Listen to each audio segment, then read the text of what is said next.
Silent billionaires. Unearthing the dark past of Germany's wealthiest families. In 2019, on a crisp spring day in Hamburg, a 25-year-old woman took the stage at one of the world's largest digital marketing conventions.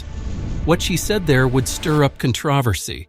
The woman was Verena, and she represented Bahlsen, a well-known baked goods company famous for their Leibniz butter biscuits, choco Leibniz milk chocolate biscuits, and animal crackers. Bahlsen, a German family-run company, raked in hundreds of millions in annual revenue. However, Verena's mistake was publicly acknowledging their wealth, a move seen as cringeworthy. Not only was she a 25-year-old millionaire from a family business, but the source of that wealth had a dark history. During World War II, Bahlsen had used forced laborers at their factory in Hanover, starting around 1940 until the end of the war. Verena's response to the criticism only made matters worse. She claimed that the forced laborers were before her time, paid the same as German workers, and were treated well. This comeback didn't sit well with the public. Verena was eventually taken out of the spotlight and issued a public apology, but the damage was done. Investigative reporters dug deeper into Bahlsen's history and discovered that the company's owners had been members of the Nazi Party and had donated to the SS. Many of the forced laborers came from a factory in Kiev, which the Bahlsen family had taken over during the Nazi occupation.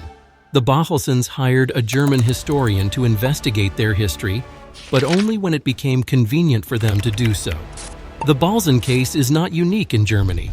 Germany is an economic powerhouse in the European Union, with many large enterprises controlled by families. These families have histories, and some share a troubling Nazi past while producing products consumed globally. Instead of fully acknowledging their past, many of these families have tried to hide it until it became convenient not to. One such story starts with Heinrich Himmler, a leading figure in the Nazi Party responsible for the Holocaust. Himmler's close associates included industrialists in the Freundeskreis der Wirtschaft, a group that served as a bridge between the Nazi Party and industry. One of these passionate Nazis was Richard Kossowski, the CEO of a well-known company. Kossowski even handed out signed copies of Mein Kampf to new employees. Kossowski's stepson was Rudolf August Oetker, the man behind Dr. Oetker, a major family-run German multinational. Rudolf August volunteered to join the Waffen-SS during the war and later claimed ignorance about the extent of concentration camps, despite training in one.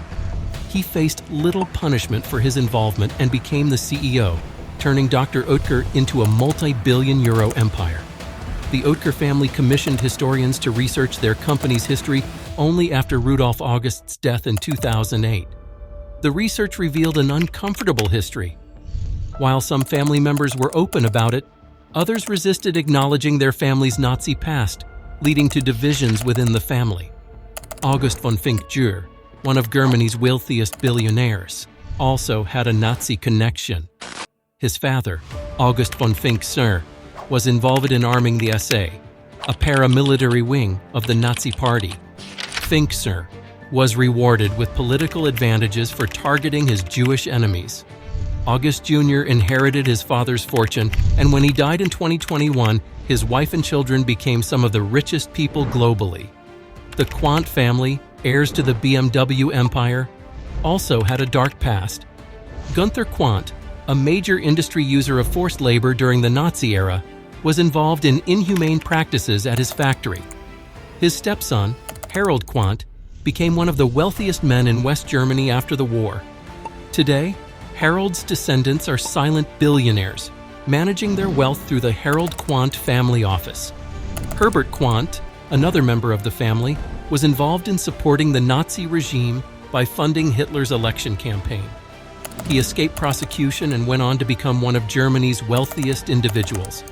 His children, Suzanne Klatten and Stefan Quandt, remain major shareholders in BMW. The family has made some efforts to address their Nazi past, but remains somewhat elusive.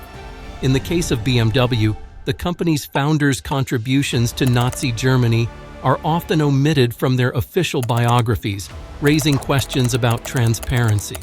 Germany as a nation has embraced Erinnerungskultur, or a culture of remembrance, acknowledging the dark chapters in its history.